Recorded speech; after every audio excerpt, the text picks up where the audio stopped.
जय हिंद सीटेट के मेरे साथियों। तो आज 18th इंडिपेंडेंस डे का आप सभी को हार्दिक शुभकामनाएं।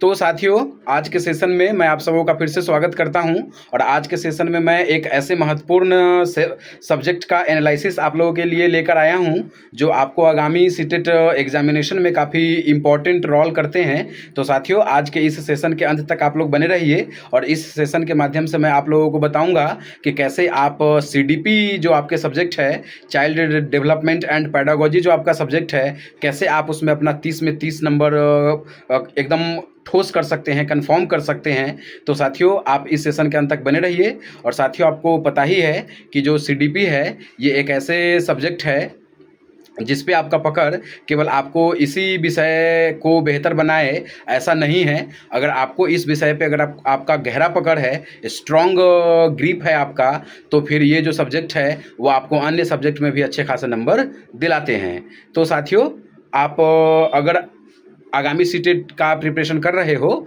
तो फिर ये जो CDP है इसमें आप 30 में 30 नंबर कैसे लेकर आओगे, इसके लिए सबसे जो इम्पोर्टेंट है वो है आपको इसका सिलेबस पता होना। साथियों, अगर आप सारे नंबर लेकर आना चाहते हो और अगर आपको इसके सिलेबस अगर ठीक से रिमाइंड नहीं है, अगर इस पर अगर आपका पकड़ नहीं है, तो फिर आपको दिक्कत बन सकता है आने वाले एग्जाम्स में। तो साथियों, ये जो CDP है जिसमें आपको 30 नंबर के प्रश्न सीधे सीधे आपके एग्जाम में देखने को मिलते हैं और इस सब्जेक्ट के हेल्प से आपको अन्य जो आपका सब्जेक्ट है, चाहे वो आपके भाषा का सब्जेक्ट हो, चाहे वो आपके अपना मेन सब्जेक्ट हो, वहाँ भी आपको इस CDP से क्वेश्चंस देखने को मिलते हैं। तो आप अपने CDP पे पकड़ बनाकर, चाइल्ड डेवलपमेंट एंड पेडागोजी पे पकड़ बनाकर कैसे आप अपने अन्य विषय में भी इसका लाभ ले सकते हैं साथियों। तो इसी सेशन के माध्यम से आज मैं आपको इस CDP के कंप्लीट एनालिसिस आपके सामने में रखूंगा साथियों। और इस एनालिसिस के क्रम में अगर आपको लगेगा साथियों कि आपको किसी टॉपिक, किसी खास टॉपिक,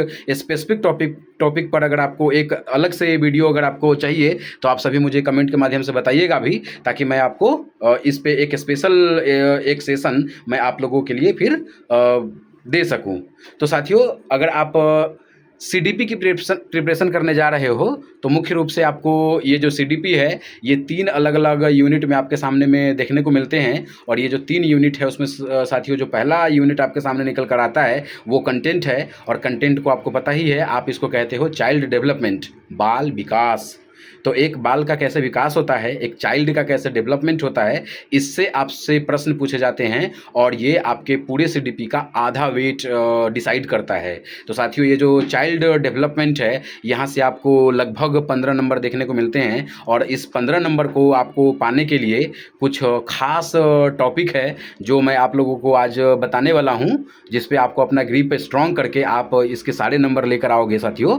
तो साथियों, अगर आप चाइल्ड डेवलपमेंट का प्रिपरेशन अगर आप कर रहे हो कि कैसे एक बाल का विकास होगा, तो इसके लिए आपको जो पहला जो टॉपिक जिसके बारे में मैं आपको बताऊंगा साथियों, वो है साइकोलॉजिस्ट के बारे में। आपको पता ही है कि आपके इस एग्ज़ाम में कई ऐसे बड़ा फेमस साइकोलॉजिस्ट है जिससे हर साल ये जो लेटेस्ट पैटर्न है उसके आधार पे हर साल आपको क्वेश्चंस जो है वो देखने को मिलते हैं। और साथियों, खास करके अगर आप 3 साइकोलॉजिस्ट के बारे में अगर आप ढंग से पढ़ते हो और उसके सारे क्वेश्चंस को अगर आप प्रैक्टिस करते हो, तो यहाँ पे आपको अच्छे खासे नंबर देखने को मिलते हैं साथियों। तो ये जो 3 साइकोलॉजिस्ट है वो कौन कौन है साथियों, तो आपको पता है वो है साथियों जीन पियाजे। तो जीन पियाजे का जो ये कॉग्निशन थ्योरी है इसको आपको अच्छे से समझ लेना चाहिए। फिर उसके बाद साथियों, ये जो लेव वाइगोत्स्की है इसके भी आपको जो उसके सिद्धांत है, लेव वाइगोत्स्की का क्या अपना जो प्रिंसिपल है इसको आपको अच्छे से समझ लेना चाहिए। सोशल कल्चरल थ्योरी इन्होंने दिया है और कैसे सोशल कल्चरल थ्योरी में इन्होंने एक लर्नर को कैसे सीखना चाहिए, कैसे उसको मतलब हम एज एक फैसिलिटेटर हम फैसिलिटेट कर सकते हैं पॉजिटिव वे में। और क्या इनमें इनके इस थ्योरी में क्या है, इसके फोल्डिंग क्या है, ZPD क्या है। ZPD में ये जो आप जैसे साथियों हैं उनको थोड़ा डाउट रहता है, तो आप इस डाउट को अच्छे से कंप्लीट कर लीजिएगा। तो साथियों आप जीन पियाजे के बारे में अगर आप अच्छे से अपना कमांड रखते हो, लेव वाइगोत्स्की के बारे में अगर आप अच्छे से कमांड रखते हो, लॉरेंस कोहलबर्ग के बारे में अगर आप अच्छे से कमांड रखते हो, तो फिर आप अपने इस एग्ज़ाम में आप मान कर चलो कि लगभग 6 से 8 जो प्रश्न हैं वो आपको देखने को मिलते हैं यहाँ। तो साथियों आप सोचोगे कि 6 से 8 केवल और केवल आपको सीडीपी में देखने को मिलेगा, तो साथियों ऐसा नहीं भी है, ऐसा हो भी सकता है। अगर आप साथियों अभी अगर आप यूपी टेट का अगर आप लेटेस्ट पैटर्न देखोगे साथियों, तो एक टॉपिक से एडोलेसेंस से किशोरा अवस्था से लगभग 15 प्रश्न पूछ दिए गए। तो साथियों कुछ भी हो सकता है, लेकिन फिर जो आपके जो सीटेट का जो ट्रेंड है उस ट्रेंड के माध्यम से अगर आप समझोगे, तो ये जो 3 जो मनोवैज्ञानिक के नाम मैंने आपको बताया है, इस 3 मनोवैज्ञानिक से लगभग आपको 6 से 8 प्रश्न देखने को मिलते हैं सीडीपी में भी और आपके अपने भाषा सब्जेक्ट में। तो साथियों आप अगर आपका अपकमिंग एग्जामिनेशन है 6 सितंबर को, तो साथियों आपको इस तीनों साइंटिस्ट के बारे में, तीनों मनोवैज्ञानिक के बारे में आपको अच्छे से पकड़ होनी चाहिए। साथियों इसके बाद अगर आप जिस टॉपिक को आप अच्छे से अपना पकड़ जिस पे आप रख सकते हो, वो है साथियों सोशलाइजेशन, जिसको आप समाजीकरण कहते हो। तो as a teacher, as a facilitator आपको पता होना चाहिए कि एक बच्चों का सोशलाइजेशन कैसे हो सकता है और एज अ टीचर कैसे आप उसको सोशलाइज कर सकते हो, कैसे उसका समाजीकरण हो सकता है। प्रथम समाज उसका कौन है, द्वितीयक समाज उसका कौन है, प्राइमरी सोसाइटी उसका कौन रोल करता है, सेकेंडरी सोसाइटी उसका कौन रोल करता है, ये आपको अच्छे से पकड़ होनी चाहिए। तो आप इसको अपने सिलेबस में पढ़कर या आप PYQ लगाकर आप इस पे अपना प्रैक्टिस मजबूत कर ले, ताकि यहाँ से क्वेश्चंस जब आए तो ये आपसे बन जाए, क्योंकि ये बहुत इंपॉर्टेंट टॉपिक है आपके एग्जाम्स में। साथियों उसके बाद अगर आप अगले टॉपिक की बातें अगर करोगे, तो एक टॉपिक है साथियों हेरिडिटी एंड एनवायरनमेंट। साथियों आपको अगर आप चाइल्ड डेवलपमेंट पे बात करोगे, तो यहाँ से भी हेरिडिटी एंड एनवायरनमेंट से भी आपको अच्छे खासे क्वेश्चंस देखने को मिलते हैं कि एक लर्नर का, एक चाइल्ड का जो डेवलपमेंट है वो पूरी तरह से एनवायरनमेंट ही डिसाइड नहीं करता है और पूरी तरह से हेरिडिटी ही डिसाइड नहीं करता है। दोनों का अपना एक रोल होता है, दोनों के बराबर रोल नहीं होते, दोनों का एक डिफरेंट रोल होता है, लेकिन दोनों का रोल होता है। तो as a teacher, as a facilitator आपको अपने इस ये जो टॉपिक है, ये हेरिडिटी और एनवायरनमेंट, इस पर आपकी पकड़ काफ़ी मजबूत होनी चाहिए, ताकि आप आने वाले जो आपका एग्जाम्स है उसमें आपके ये जो अंक है वो सुनिश्चित हो सके। साथियों उसके बाद मैं आपको बोलूँगा कि आप वृद्धि एवं विकास, ग्रोथ एंड डेवलपमेंट पे भी अपना पकड़ बनाइए, क्योंकि यहाँ से भी मुख्य रूप से आपको 1 से 2 सवाल आपको देखने को मिलते हैं। तो ये बहुत ज़्यादा वेटेज वाले टॉपिक नहीं है, लेकिन मैंने इससे पहले जो आपको बताया है वो काफ़ी वेटेज टॉपिक है, तो आप उसको इंपॉर्टेंट समझिएगा। साथियों उसके बाद अगर आप एक और टॉपिक की बातें करोगे जो कंटेंट में आपके नंबर दिलाते हैं साथियों, और वो है इंटेलिजेंस।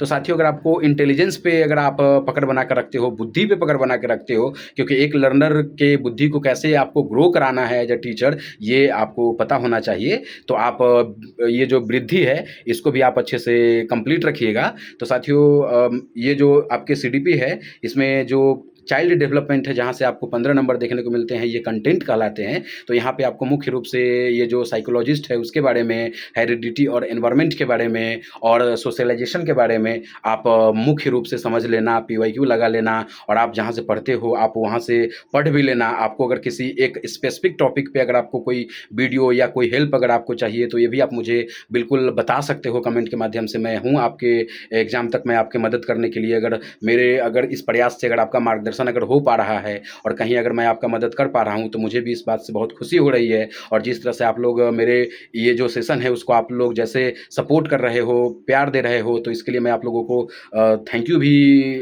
कहना चाहता हूँ। मुझे अच्छा लग रहा है कि मैंने एक प्रयास किए और आप सब इसको बिल्कुल आगे बढ़ा रहे हो, तो एक बार आप लोगों को फिर से थैंक यू। तो साथियों इस सीडीपी में मुख्य रूप से मैंने आपको बताया कि ये जो चाइल्ड डेवलपमेंट है, यहाँ से आपको लगभग 15 नंबर देखने को मिलते हैं साथियों। उसके बाद साथियों जो दूसरा इकाई है, ये भी बहुत इंपॉर्टेंट है, और यहाँ पर आप केवल पढ़ के नंबर नहीं ला सकते। यहाँ पे आपका थिंकिंग, आपका ओपन माइंड, आपका क्रिटिकल थिंकिंग, आपका डाइवर्जिंग थिंकिंग आपको नंबर दिलाता है साथियों, और वो है पैडागोजी, लर्निंग पैडागोजी। तो अगर आप सीडीपी पढ़ रहे हो और सीडीपी में आपको पता ही है कि ये जो पैडागोजी है है वो साथियों छकाता है एस्पिरेंट को ख़ास करके, तो ये छकाए नहीं। इसके लिए आपको क्या करना चाहिए?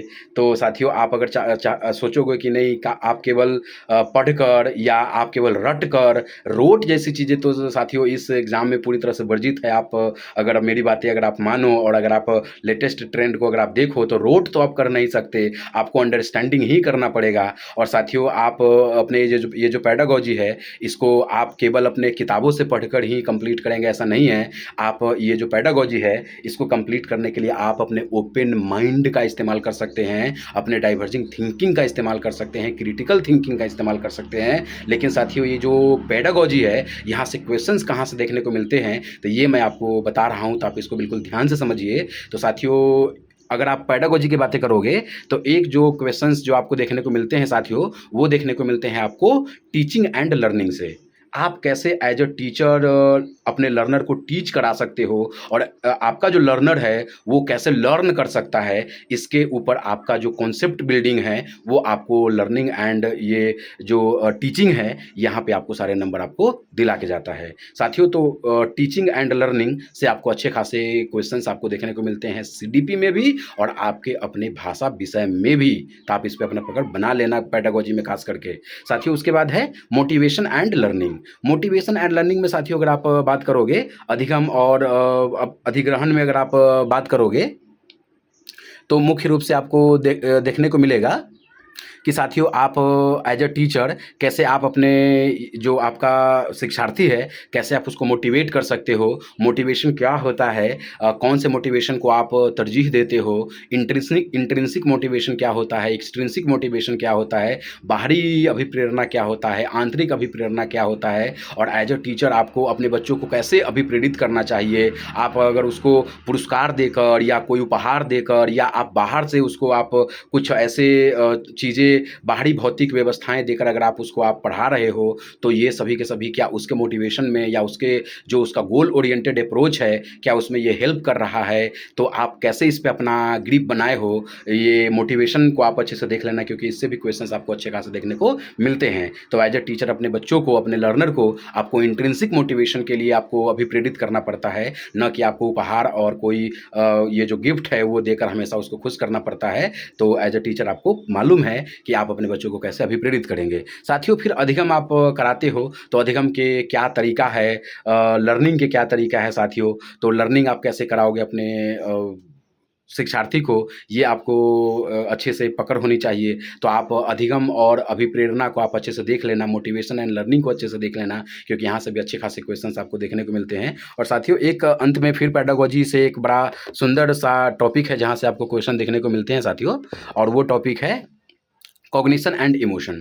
तो अब आपके शिक्षार्थी का कॉग्निशन कैसा रहेगा और फिर उसका इमोशन कैसा रहेगा, ये किस तरह से होनी चाहिए, इस पे आपको बिल्कुल एज अ फैसिलिटेटर आपको ये पकड़ होनी चाहिए। तो साथियों ये जो आपका सीडीपी है उसमें मैंने आपको यूनिट 1 के बारे में बताया, फिर मैंने आपको यूनिट 2 के बारे में बताया। तो यूनिट 2 जो है वो लर्निंग एंड पेडागॉजी है, और लर्निंग एंड पेडागॉजी में मुख्य रूप से 3 ही टॉपिक है जिसके बारे में मैंने आपको विस्तार से भी बताया है। तो इस 3 टॉपिक में मुख्य रूप से आपको अपना पकड़ मजबूत रखना चाहिए। और साथियों अंत में आपके एक टॉपिक है जहाँ से आज के जो सिनेरियो है, आज का जो लेटेस्ट ट्रेंड है, खास करके 2020 एनईपी के बाद ये ट्रेंड बहुत ज़्यादा अभी फेमस हुए हैं, और वो है साथियों इंक्लूसिव एजुकेशन एंड CWSN।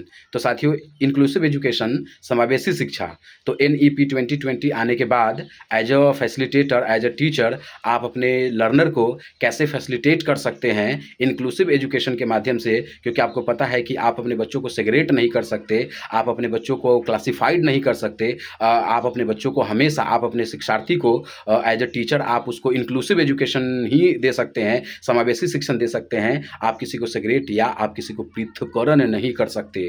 तो साथियों आपको इंक्लूसिव एजुकेशन पे अपनी पकड़ बनाकर रखना चाहिए। और साथियों एक अंतिम जो टॉपिक है जिसके ऊपर मैं आपको खास करके बोलूँगा कि आप अपना जो ग्रिप है वो स्ट्रॉन्ग रखें, वो है साथियों CWSN। CWSN क्या है साथियों? Child with special need. साथियों, आप एज अ टीचर अगर आप ऐसा सोचते हो कि आप अपने बच्चों को केवल और केवल आप अपने हिसाब से अगर आप उसको पढ़ाओगे तो ये बिल्कुल ठीक नहीं है। आपको बच्चों की आवश्यकताओं के अनुसार आपको पढ़ाना चाहिए। तो चाइल्ड विथ स्पेशल नीड में खास करके आपको 3 जो टॉपिक है जिसके ऊपर आपको बिल्कुल देख लेना चाहिए। आप इस 3 टॉपिक को आप कह सकते हो कि आप इसको, हाँ, 3 टॉपिक आप कह लो जिस पे आपको अपना पकड़ मजबूत होनी चाहिए। तो वो है साथियों, एक तो एनईपी 2020, जिसको एक मोटा-सा, ये जो एनईपी 2020 है एक बहुत मोटा-सा एकदम फ्रेमवर्क है, तो इसको आप एकदम से पढ़ने मत लग जाना। इसके कुछ ही ऐसे खास-खास टॉपिक है जहाँ से क्वेश्चंस आपको देखने को मिलते हैं आपके सीटेट एग्जामिनेशन में। तो आपको बहुत सारा नहीं पढ़ना है। अगर आपको किसी तरह का, अगर आपको स्पेसिफिक टॉपिक से रिलेटेड अगर कोई इन्फॉर्मेशन या वीडियो अगर मेरे तरफ से चाहिए तो आप मुझे कमेंट के माध्यम से बताइएगा भी। तो साथियों, आप एक बार एनईपी 2020 देख लेना, न्यू एजुकेशन पॉलिसी 2020 देख लेना।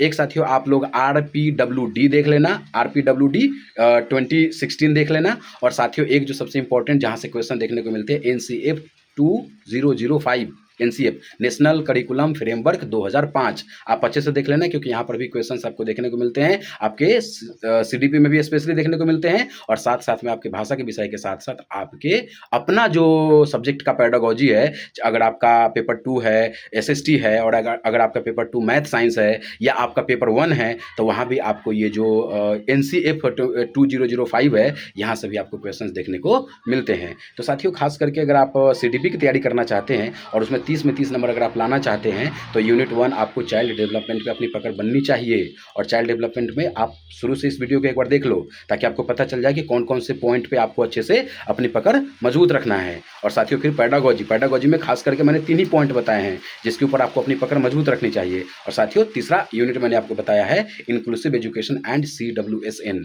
तो अगर आप सीडीपी में खास करके अगर आप 30 में 30 लेकर आना चाहते हो तो अपने सिलेबस पे आपको अच्छा से पकड़ होना आवश्यक है। अगर आप अपने सिलेबस पे अच्छे से पकड़ बनाकर रखते हो और आप पीवाईक्यू भी अगर आप समय से लगा रहे हो तो फिर आप समझ लो आपका जो अप्रोच है वो मास्टरी ओरिएंटेड अप्रोच होगा। और जिस दिन आपके सब्जेक्ट पे अगर आपका अप्रोच अगर मास्टरी ओरिएंटेड हो गया तो फिर आप समझ लो कि आपके एग्जाम्स में आपके सारे नंबर आ जाएंगे। बस रह गया एक चीज़, वो रह गया समय के अंदर में काम करना। तो समय के अंदर में अगर आप काम करते रहोगे तो फिर ये एग्ज़ाम आपके लिए बहुत आसान होगा। और इसी सभी चीज़ों की सही जानकारी नहीं होने की वजह से साथियों बहुत ऐसे एस्पिरेंट होते हैं जिनके नंबर कट जाते हैं और वो फिर बाद में दुखी होते हैं। तो आज आज़ादी के दिवस है और हम सब आज़ादी सेलिब्रेट कर रहे हैं। आप लोग के भी आज़ादी 6 सितंबर 2026 को देखने को मिल जाएगा सीटेट के एग्ज़ाम में। तो साथियों आप लोग जल्दी से जल्दी इस सीटेट से आज़ाद होइए, मैं यही उम्मीद करता हूँ आप सबों से। तो फिलहाल इस वीडियो को मैं बहुत बड़ा नहीं बनाऊंगा और फिर मैं मिलता हूँ, आप लोग जैसे आज्ञा करोगे किस स्पेसिफिक टॉपिक पे आप लोग वीडियो हमसे देखना चाहते हो। और मैं चाहता हूँ कि यहाँ से आपके एग्जाम में अब लगभग 3 वीक बचे हैं, तो 3 वीक में मैं आपको स्पेसिफिक जो इंडिविजुअल सब्जेक्ट है वहाँ पे एक स्पेशल मैं आप लोगों के लिए वीडियोज़ लेकर आता रहूँ जिसके माध्यम से हर विषय में क्या वेटेज वाले टॉपिक है उसके ऊपर मैं आप लोगों को मार्गदर्शन कर सकूँ। साथियों अगर ये वीडियो अगर आप लोगों को लाभ पहुँचाया है तो इसको आप अपने दोस्त साथियों को भी जरूर भेजिए ताकि उनको भी इस तरह की कन्फ्यूजन ना रहे और वो भी अपने विषय पे अपनी पकड़ मजबूत कर सके। चलिए साथियों, तब मिलते हैं फिर हम सब जल्दी ही अगले सेशन में। मेरी बातों को आप लोगों ने ध्यान से सुना, आप सबों का बहुत बहुत धन्यवाद।